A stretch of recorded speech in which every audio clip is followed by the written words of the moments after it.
எல்லாருக்கும் வணக்கம். போன வீடியோவில் நம்ம லைவ் சர்வர் அப்படிங்கிற ஒரு எக்ஸ்டென்ஷனை பற்றி பார்த்தோம். அதை எப்படி இன்ஸ்டால் பண்ணோம், அது எங்கே யூஸ்ஃபுல்லாக இருக்கும், அதை பற்றிலாம் நம்ம பார்த்தோம். அதுக்கப்புறம் எப்படி ஒரு HTML ஃபைலை கிரியேட் பண்ணுறது, அந்த ஃபைலில் நம்ம ஏதாவது மாற்றணும் அப்படின்னா அதை எப்படி ரன் பண்ணுறது, அதை பற்றியெல்லாம் பார்த்தோம்.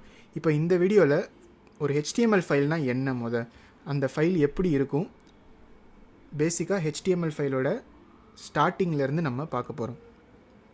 இப்போது நான் index.html ஏற்கனவே நான் எழுதியிருந்ததெல்லாம் ரிமூவ் பண்ணிட்டேன். இப்போ பார்த்தீங்கன்னா நான் லெஃப்ட் சைடில் VS கோட் வச்சுருக்கேன், ரைட் சைடில் என்னுடைய ப்ரௌசர் விண்டோ வச்சுருக்கேன். நம்ம யூஸ்வலாக டெவலப் பண்ணும்போது பார்த்திங்கன்னா ஒரு சைடில் கோடு எழுதுவோம், இன்னொரு சைடில் நம்ம எழுதுகிற கோடு எப்படி மாறுது அப்படிங்கிறத நம்ம பார்க்கலாம். இப்படி நம்ம பண்ணோம் அப்படின்னா ரொம்பவே ஈஸியாக இருக்கும் டெவலப் பண்ணுறதுக்கு. ஸோ நீங்களும் இதையே ஃபாலோ பண்ணிக்கோங்க. இப்போ பார்த்தீங்கன்னா நம்ம index.html ஃபைலில் எதுவுமே கிடையாது இப்போதைக்கு. ஸோ நான் என்ன பண்ணுறேன் அப்படின்னா, இந்த ஃபைலை ஓப்பன் பண்ணதுக்கப்புறம் நான் இந்த இடத்துல HTML அப்படின்னு டைப் பண்ணேன் அப்படின்னு வச்சுக்கோங்க. VS கோட் ஆட்டோமேட்டிக்காக எனக்கு 3 ஆப்ஷன் காமிக்குது. இதில் HTML அப்படின்னு ஒரு ஆப்ஷன், HTML:5 அப்புறம் XML அப்படின்னு காமிக்குது. நீங்கள் இந்த HTML:5 அப்படின்னு ஒரு ஆப்ஷன் இருக்கு இல்லையா, அதை கிளிக் பண்ணிங்க அப்படின்னா ஆட்டோமேட்டிக்காக நம்மளுக்கு VS கோட் என்ன பண்ணும் அப்படின்னா சில லைன்ஸ் எல்லாம் பாப்புலேட் பண்ணி கொடுக்கும். நம்ம எந்த வெப்சைட்டில் ஒர்க் பண்ணணும், எந்த HTML ஃபைல் எழுதணும் அப்படின்னு நினச்சாலும் நம்ம சில லைன்ஸ்லாம் எழுதியே ஆகணும் நம்ம HTML ஃபைலில். அதனால் VS கோட் என்ன பண்ணிட்டாங்க அப்படின்னா நம்மளுக்கு ஒரு ஆப்ஷன், ஒரு ஷார்ட்கட் மாதிரி கொடுத்துருக்காங்க. அதை நம்ம யூஸ் பண்ணோன்னா நம்மளுக்கு தேவையான லைன்ஸ் எல்லாம் ஆல்ரெடி பாப்புலேட் பண்ணி கொடுக்குறாங்க, நம்ம திருப்பி எழுத வேணாம் இல்லையா, அதுக்காக. இப்போது இதெல்லாம் ஒவ்வொரு லைனும் என்னென்ன சொல்லுது அப்படின்னு பார்க்கலாம். இப்போ முதல்ல HTMLனா என்ன அப்படின்னு பார்த்தோன்னா, HTML is not a programming language. HTML மற்ற ப்ரோக்ராமிங் லாங்குவேஜ் மாதிரி கிடையாது. C++, ஜாவா, பைத்தான் இந்த மாதிரி லாங்குவேஜும் HTMLும் சேம் கிடையாது.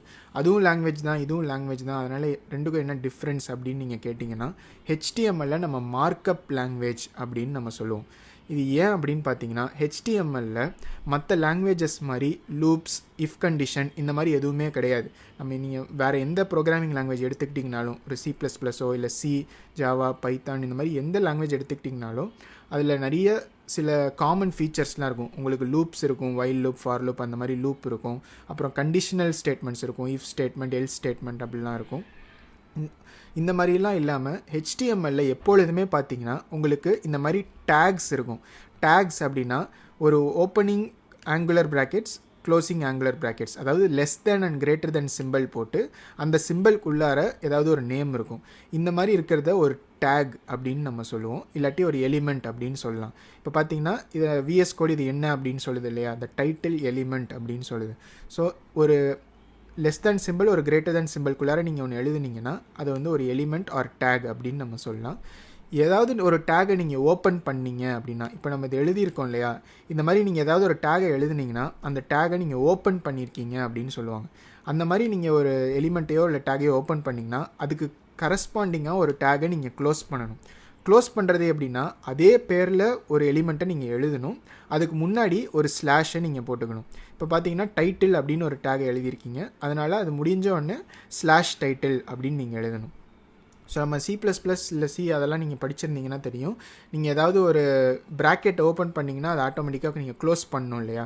அதே மாதிரியே HTMLல நீங்கள் ஒரு எலிமெண்ட்டை ஓப்பன் பண்ணிங்கன்னா அதை நீங்கள் க்ளோஸ் பண்ணியே ஆகணும். இப்போ பார்த்தீங்கன்னா நம்ம இங்கே டைட்டில் அப்படின்னு எழுதியிருக்கிறதுனால அது டைட்டில்குள்ளார நீங்கள் என்ன எழுதணுமோ அதெல்லாம் எழுதிக்கலாம். அதுக்கப்புறம் நீங்கள் அதை க்ளோஸ் பண்ணணுங்கிறதுனால ஸ்லாஷ் போட்டு அதே எலிமெண்ட் நேமை கொடுக்குறீங்க. இப்போ பார்க்குறீங்க ஹெட் அப்படின்னு ஒரு எலிமெண்ட் இருக்குது, அதை நீங்கள் ஸ்லாஷ் ஹெட் அப்படின்னு போட்டு இந்த இடத்துல க்ளோஸ் பண்ணியிருக்கீங்க. அதே மாதிரியே பாடி அப்படின்னு ஒரு எலிமெண்ட் இருக்குது, அதே மாதிரியே ஸ்லாஷ் பாடி அப்படின்றத க்ளோஸ் பண்ணியிருக்கீங்க.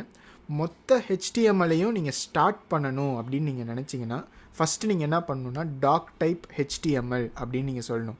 இப்படி சொன்னீங்கன்னா தான் ப்ரௌசருக்கு தெரியும், ஓகே இந்த டாக் டைப் HTML அப்படின்னு நம்மளுக்கு சொல்லியிருக்காங்க அப்படின்னு ப்ரௌசர் தெரிஞ்சு, இதுக்கப்புறம் இருக்கிறதெல்லாம் HTML கோட் அப்படிங்கிறத ப்ரௌசர் தெரிஞ்சு அதுக்கு ஏற்ற மாதிரி அது பார்த்து கண்டென்ட்டை ரீட் பண்ண ஆரம்பிக்கும். இது கொடுக்கல அப்படின்னாலும் நம்மளுக்கு டிஃபால்ட்டாக HTML தான் எடுத்துக்கும். பட் இருந்தாலும் இதுதான் பெஸ்ட் ப்ராக்டிஸ். நம்ம எப்போதுமே HTML ஃபைல் ஒர்க் பண்ணும்போது இந்த லைன் எழுதினோம்னா பெட்டர். அதனால் நம்ம டாக் டைப் HTML அப்படின்னு இந்த லைனை எழுதுகிறோம்.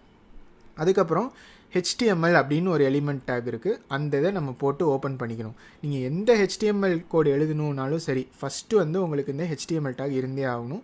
அது உள்ளார தான் நம்ம ஃபுல் வெப்சைட்டோட கோடை நம்மளால் எழுத முடியும். ஸோ நம்ம HTML அப்படின்னு போட்டு இங்கே ஓப்பன் பண்ணியிருக்கோம். அதை வந்து நம்ம இந்த இடத்துல /HTML அப்படின்னு க்ளோஸ் பண்ணியிருக்கோம். இந்த லேங் அப்படிங்கிறத பற்றிலாம் நீங்கள் இப்போ கவலைப்பட வேணாம், அதனால் நான் இதை ரிமூவ் பண்ணிக்கிறேன். இப்போதைக்கு நம்ம தெரிஞ்சிக்க வேண்டியது, நீங்கள் HTML அப்படின்ற ஒரு கோடை எழுதணும்னு நினச்சிங்கன்னா நீங்கள் >> சிம்பிள் போட்டு அதுக்குள்ளார HTML அப்படின்னு எழுதிக்கணும்.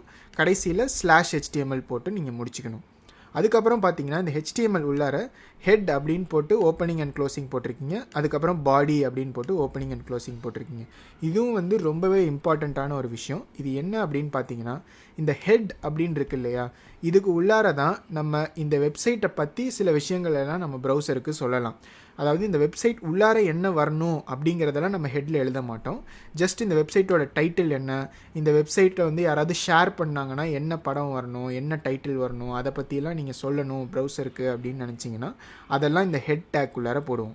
இந்த பாடி எதுக்கு இருக்குது அப்படின்னு பார்த்தீங்கன்னா, இதில் தான் வந்து நம்ம இந்த வெப்சைட்டில் என்ன வரணும், என்ன கண்டென்ட்லாம் இந்த வெப்சைட்டில் வரணும் அப்படிங்கிறத நம்ம இந்த பாடி டேக்குள்ளார நம்ம கொடுப்போம். இப்போதைக்கு நம்மளுக்கு இது எம்டியாக இருக்குது இல்லையா, அதனால் இந்த இடத்துல பார்க்குறோம் நம்மளுக்கு எதுவுமே அவுட்புட்டில் வரல. இப்போ இந்த ஹெட்டுக்குள்ளார பார்த்தீங்கன்னா நம்மளுக்கு மெட்டான்னு நிறைய 3 மெட்டா இருக்குது.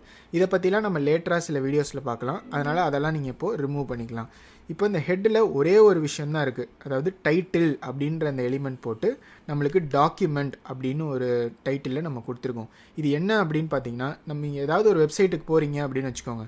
இப்போ இந்த டேப் இருக்குது இல்லையா, அந்த டேப்பில் அந்த வெப்சைட்டோட டைட்டிலை நீங்கள் பார்க்கலாம். இப்போ நம்மளுக்கு இதை டாக்குமெண்ட் அப்படின்னு வந்து ஆட்டோமேட்டிக்காக பாப்புலேட் பண்ணி விஎஸ் கோட் கொடுத்துருக்கு. இப்போ நான் இதை சேவ் பண்ணுறேன் அப்படின்னு வச்சுக்கோங்க. இந்த ஃபைலை நான் இப்போ மாடிஃபை பண்ணியிருக்கேன். இந்த ஃபைலை நான் சேவ் பண்ணுறேன் அப்படின்னு வச்சுக்கோங்க. இப்போ இந்த இடத்துல பார்த்தீங்கன்னா இந்த ஃபைலை நான் ரிஃப்ரெஷ் பண்ணேன்னா நம்மளுக்கு டாக்குமெண்ட் அப்படின்னு ஆட்டோமேட்டிக்காக இந்த இடத்துல காமிக்குது இல்லையா. ஏன்னா நம்ம இந்த இடத்துல டைட்டில் வந்து டாக்குமெண்ட் அப்படின்னு சொல்லியிருக்கனால நம்மளுக்கு இதோட டைட்டில் வந்து இப்போ மாறிடுச்சு, டாக்குமெண்ட் அப்படின்னு மாறிடுச்சு. இப்போ நம்ம பாடிக்குள்ளார ஏதாவது ஒன்று மாற்றணும் அப்படின்னா நம்ம முன்னாடியே சொன்ன மாதிரி இந்த வெப்சைட் உள்ளார என்ன வரணும் அப்படிங்கிறத நம்ம பாடிக்குள்ளார கொடுக்கணும் அப்படின்றத பற்றி பார்த்தோம். ஸோ இந்த இடத்துல நான் என்ன கொடுக்குறேன்னா, ஹலோ வியூவர்ஸ் அப்படின்னு நான் முன்னாடி போன வீடியோஸில் கொடுத்த அதே டெக்ஸ்ட்டை இங்கே கொடுக்குறேன்.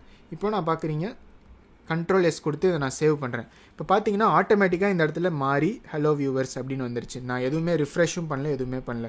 ஸோ இதனால தான் நம்மளுக்கு லைவ் சர்வர் அந்த எக்ஸ்டென்ஷனை இன்ஸ்டால் பண்ண சொன்னேன். ரொம்பவே ஈஸியாக இருக்கும் இல்லையா. நம்ம ஏதாவது கோட் இங்கே மாற்றணும் அப்படின்னா ஆட்டோமேட்டிக்காக நம்மளுக்கு நம்ம இங்கே என்ன மாற்றுறோம் அப்படிங்கிறது நம்மளுக்கு லைவாக இந்த இடத்துல அப்டேட் ஆகி காமிக்கும். இப்போ பார்த்தீங்கன்னா வியூவர்ஸ்க்கு பதிலாக நம்ம போன எக்ஸாம்பிளில் பார்த்த மாதிரி அதை ஃபஸ்ட்டு நான் சப்ஸ்கிரைபர்ஸ் அப்படின்னு மாற்றிட்டு இப்போ நான் அதை சேவ் பண்ண உடனே பார்த்தீங்கன்னா நம்மளுக்கு ஆட்டோமேட்டிக்காக ரிஃப்ரெஷ் ஆகி அந்த கண்டென்ட் வந்து இங்கே அப்டேட் ஆகி காமிக்குது. ஸோ இதுதான் ஒரு HTML ஃபைலோடைய பேசிக்ஸ். HTML அப்படின்னு எடுத்துக்கிட்டிங்கன்னா எல்லாமே டேக்ஸாக தான் இருக்கும். அதாவது ஒரு ஓப்பனிங் டேக் இருக்கும், அதுக்கப்புறம் ஒரு க்ளோசிங் டேக் இருக்கும். எல்லா HTML ஃபைலுமே இந்த ஸ்ட்ரக்சரை தான் ஃபாலோ பண்ணணும். ஃபஸ்ட்டு டாக் டைப் HTML அப்படின்னு இருக்கணும், அதுக்கப்புறம் ஒரு HTML டேக் ஓப்பன் பண்ணணும், கடைசியாக HTML டேக் க்ளோஸ் பண்ணணும். இதெல்லாம் வந்து எந்த HTML ஃபைல்லையுமே மாறாது. நீங்கள் எந்த வெப்சைட் வேணால் இப்போவே நீங்கள் போய் ஓப்பன் பண்ணி பாருங்கள், அதோட பேஜ் சோர்ஸை ஓப்பன் பண்ணி பாருங்கள். எல்லாத்துலேயுமே வந்து இந்த டாக் டைப் HTMLும் அந்த HTML டேகும் கண்டிப்பாக இருக்கும். அதுக்கப்புறம் பார்த்தீங்கன்னா இந்த HTML உள்ளார ஹெட் அண்ட் பாடி அப்படின்னு 2 டிஃப்ரெண்ட் எலிமெண்ட்ஸ் இருக்குது. இப்போ இந்த ஹெட்டுக்குள்ளார நம்ம இந்த வெப்சைட்டை பற்றி சில விஷயங்கள்லாம் சொல்லணும் அப்படின்னு நினச்சோன்னா அதெல்லாம் சொல்லலாம். ஒன் ஆஃப் த விஷயம் என்னன்னு பார்த்தீங்கன்னா அந்த வெப்சைட்டோட டைட்டில் என்ன அப்படிங்கிறத நம்ம சொல்லலாம். அந்த டைட்டில் தான் அந்த வெப்சைட்டோட டேப்லலாம் வரும். இப்போ பார்த்தீங்கன்னா டாக்குமெண்ட் அப்படின்னு கொடுத்துருக்கோம் இல்லையா, அதனால் மேலே டாக்குமெண்ட் அப்படின்னு வந்திருக்கு. ஒருவேளை நான் அதை ரிமூவ் பண்ணிவிட்டு ஃபஸ்ட் வெப்சைட் அப்படின்னு நான் கொடுக்குறேன்னு வச்சுக்கோங்க. இப்போ நான் அதை சேவ் பண்ணிட்டேன் அப்படின்னா நம்மளுக்கு இது ஆட்டோமேட்டிக்காக ஃபஸ்ட் வெப்சைட் அப்படின்னு மாறிடுது. ஸோ இந்த வெப்சைட்டோட டைட்டில் நீங்கள் கொடுக்கணும் அப்படின்னா இந்த ஹெட் டேக்குள்ளார டைட்டில் அப்படின்னு ஒரு டேக் க்ரியேட் பண்ணி அதில் நீங்கள் என்ன கொடுக்குறீங்களோ அதுதான் அந்த வெப்சைட்டோடைய டைட்டிலாக மாறிடும். அதுக்கப்புறம் இந்த வெப்சைட் உள்ளார இந்த பாடியில் என்ன வரணும், இந்த வெப்சைட்டில் என்ன கண்டென்ட் வரணும் அப்படின்னு நினைக்கிறீங்களோ அதை வந்து நம்ம இந்த பாடி அப்படின்ற டேக்குள்ளார நம்ம கொடுக்கலாம். ஸோ இந்த இடத்துல நம்ம என்ன கொடுக்குறோமோ அதெல்லாம் ஆட்டோமேட்டிக்காக நம்மளுக்கு இந்த வெப்சைட்டில் வரும். அவ்வளோதான் இந்த வீடியோவில் நான் சொல்ல வந்தது. இதுதான் ஒரு பேசிக்ஸ் ஆஃப் HTML. நீங்கள் எந்த HTML ஃபைலில் ஒர்க் பண்ணணும்னு நினச்சிங்கனாலும் கண்டிப்பாக இந்த விஷயங்கள்லாம் நம்மளுக்கு தெரிஞ்சிருக்கணும். ஸோ ஏதாவது உங்களுக்கு சந்தேகங்கள் இருந்துச்சு இதில் அப்படின்னா கண்டிப்பாக கமெண்ட்ஸில் கேளுங்க, உங்களுக்கு நான் ஆன்சர் பண்ணுறேன். இந்த வீடியோ உங்களுக்கு பயனுள்ளதாக இருந்துச்சுன்னா மறக்காமல் லைக் பண்ணுங்கள், சேனலுக்கும் சப்ஸ்கிரைப் பண்ணிக்கோங்க. இதே மாதிரியே ஒரு புது கான்செப்டோட நெக்ஸ்ட் வீடியோவில் உங்களை பார்க்குறேன். பை.